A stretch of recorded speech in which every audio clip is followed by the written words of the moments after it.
नमस्कार मित्रांनो, प्रसाद शूज मध्ये तुमचं स्वागत आहे। आज तुम्हाला जी कोल्हापुरी दाखवत आहे ना ती पेपर कापशी आहे। वजन ह्याचं जवळपास एका पायाचं 170 ग्रॅमच्या आसपास आहे। एकदम लाईट वेट कोल्हापुरी आहे आणि याच्यावरचं तुम्ही वर्क वगैरे पाहू शकता। याच्यावरचं जे गोटचं जे काम केलेलं आहे, गोट पण नवीन पद्धतीने मारलेला आहे।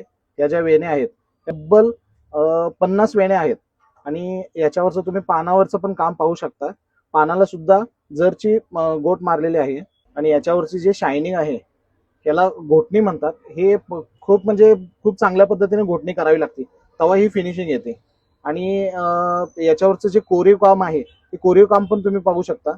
आणि हे समोर जी गोट मारलेली आहे, ही जी गोट आहे याचं पण काम तुम्ही पाहू शकता। टाचेवरचं पण गोटचं काम पाहू शकता आणि याची बांधणी पण अशी केलेली आहे ना की या बांधणीमुळं आता कोल्हापुरीची जर बांधणी बघितली तर त्याचं जे वाद असतात ना कोल्हापुरीचे ते आतल्या साईडला असतात, पण याचे वाद जे आहेत ते बाहेरच्या साईडला आहेत। तर आपल्या पायाला वापरण्यासाठी म्हणजे पायाला चावणार वगैरे नाही त्या पद्धतीने याचं काम केलेलं आहे।